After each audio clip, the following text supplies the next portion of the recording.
Ok, pessoal, aqui uma forma de recapitular aquilo que nós já vimos em sala de aula. Talvez tenha ficado alguma dúvida, alguma coisa, alguma pendência. Então vamos aqui só recapitular aquilo que nós já vimos em sala de aula.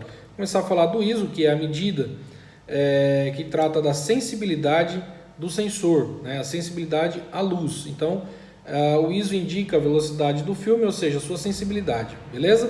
Então quanto maior o ISO, mais sensível à luz o sensor estará. Então você precisa de menos luz para fotografar em ambiente escuro, desde que você aumente a sensibilidade aumentando o ISO, ok? A referência do ISO lá na câmera fotográfica. Então nós temos, além do ISO, nós temos também a abertura do diafragma, ok? O diafragma fica, portanto, dentro da objetiva, ok? Então vocês podem ver aqui, ó, essa aqui é uma objetiva que dentro aqui, nessa parte, fica localizado aquilo que nós conhecemos por diafragma. Então ele vem de uma abertura mínima até a abertura máxima. Então ele controla a quantidade de luz que vai passar pela objetiva, ok? E essa quantidade de luz, consequentemente, vai chegar até o sensor. Se o sensor tiver sensibilizado demais pelo ISO, então ele vai ficar muito iluminado. Se ele estiver pouco sensibilizado, ou seja, o ISO 100, né, um exemplo, ele vai ficar controlado, ele vai ficar ou subexposto ou superexposto. Mas isso também vai depender de outros fatores. Essa subexposição ou a superexposição vai fazer com que a fotografia seja diferente, e é isso que a gente vai ver agora.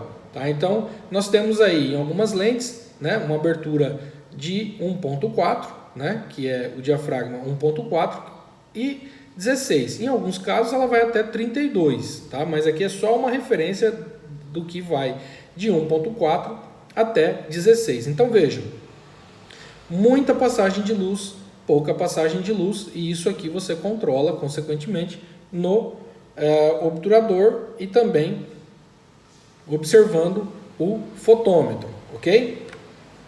Então, ó, semelhanças que a câmera tem com os nossos olhos. Então aqui nos olhos nós temos o cristalino, né? Nós temos a retina, que no caso seria semelhante ao sensor, ok? Aonde se forma a imagem. Então a imagem também ela vai ser invertida. O nosso cérebro, consequentemente, depois transforma essa imagem e coloca essa imagem ajustada para nós.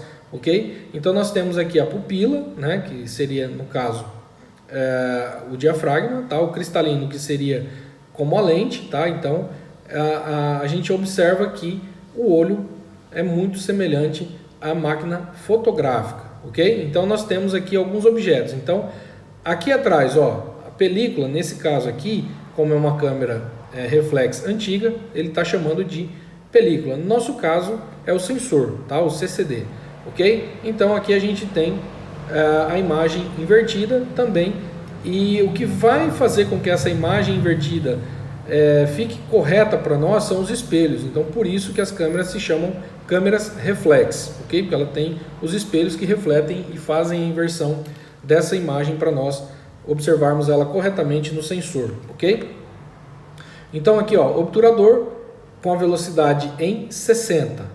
Ok? Então a velocidade do obturador aqui nessas fotografias, todas elas, está em 60. O que vai diferir o resultado final é a abertura do diafragma.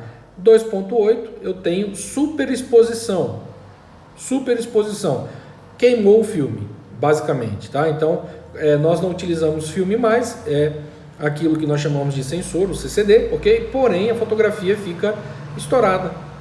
Tá? Excesso de luz, eu não consigo aproveitar essa imagem para nada, ok? E tem a subexposição, tá? Subexposição, ou seja, pouca luz, tá? Então, em f32 eu tenho aqui esse resultado, em f2.8 eu tenho este resultado. No intermédio aqui, tá? Nesse intervalo aqui, eu tenho outros resultados. Na minha opinião, o ideal seria entre f10, né? E o F8, o tolerável aqui está em 11 e 16. Aqui ainda consigo fazer pequenas correções, tá? Em software, porém uma boa captura seria esse tipo de fotografia aqui, ó, fotografia equilibrada, ok? Com a iluminação equilibrada. Então, observe que com a mesma velocidade eu obtenho resultados diferentes trabalhando apenas a abertura do diafragma. Então, lembrando, superexposta, subexposta. O obturador controla a velocidade. Começo em 1 segundo, vou até 1 milésimo de segundo. Então, 1/1000 significa que é muito rápido, tá? As nossas câmeras que nós utilizamos vai até 4000, tá? De velocidade. Então, veja, começando em 1 segundo, eu tenho essas escalas. Se eu quiser ficar em 1 centésimo, eu vou ficar nessa área aqui, ó, tá? 1 centésimo, tá? 1 milésimo de segundo tá aqui.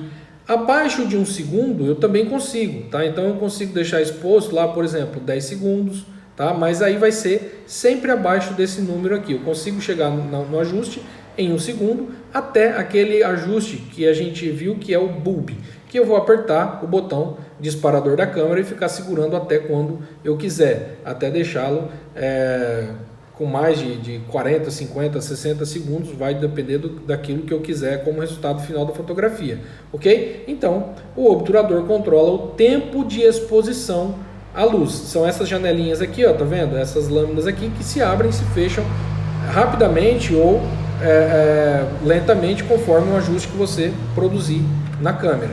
Então, obturador velocidade alta eu consigo congelar o movimento, ok? Velocidade baixa eu consigo fazer com que o fluxo de água, por exemplo, fique contínuo, tá? Então ele vai, ao invés de criar gotas, ele vai criar rabiscos, tá? Então repare que aqui a luz do sol refletindo sobre a água, ele cria uma luminosidade e essa luminosidade, consequentemente, vai riscar o sensor, tá? A imagem vai ficar dessa forma aqui, borrada, tá? Então na cachoeira, se eu deixar a velocidade baixa, eu vou criar aquilo que a gente conhece como o efeito véu de noiva. Se eu deixar a velocidade alta, eu simplesmente vou mostrar a água, tá? A gente vai conseguir ver nitidamente a água. Portanto, ainda velocidade alta, congela, né? Então aqui ficou a água emoldurada pela bexiga, né? Então aqui no instante em que a bexiga desaparece, ela está aqui embaixo, se foi estourada, eu tenho esse resultado aqui. No salto eu consigo ver os blocos de areia grandes, né? Tá vendo, ó? Blocos aqui de areia e consigo ver pequenos bloquinhos aqui, ó, os grãos praticamente subindo, tá? Porém, o efeito aqui foi congelado porque a velocidade é alta. Velocidade alta congela, tá? O cachorro congela o splash, ok? Então vai fazer fotografia splash, velocidade alta, ok? Velocidade baixa vai borrar o objeto, tá? Isso aqui nós já vimos também, tá? Velocidade baixa vai borrar o objeto. Nesse caso aqui vocês já fizeram point light, já fizeram fotografia em baixa velocidade. E aqui, portanto, a fotometria, a combinação do diafragma com o obturador, que vai aqui também velocidade 60, tá? Então, um ponto aqui, ó, em 5.6, ela vai superexpor muita luz.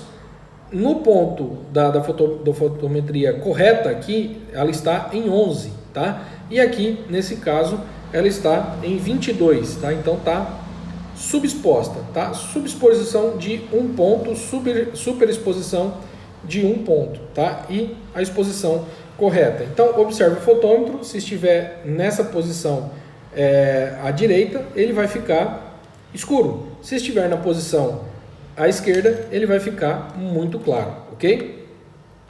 Velocidade de 1 milésimo de segundo para essa fotografia com abertura em 2.8. Então eu tenho uma abertura muito grande, então eu tenho que ter uma velocidade muito alta para controlar a passagem de luz. Então eu tenho aqui muita luz entrando e o tempo de exposição no meu sensor tem que ser bem curto. Do contrário, aconteceria a superexposição. Então eu tenho 1 milésimo de segundo, tá? Aqui.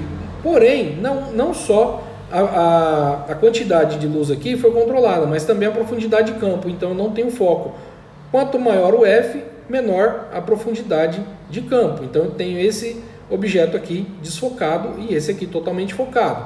Nessa outra aqui, eu tenho um F16, tá? Então a minha abertura do diafragma está em 16 e a velocidade está em 30. Reparem que a velocidade caiu muito, tá? Mas também a passagem de luz foi diminuída na mesma proporção.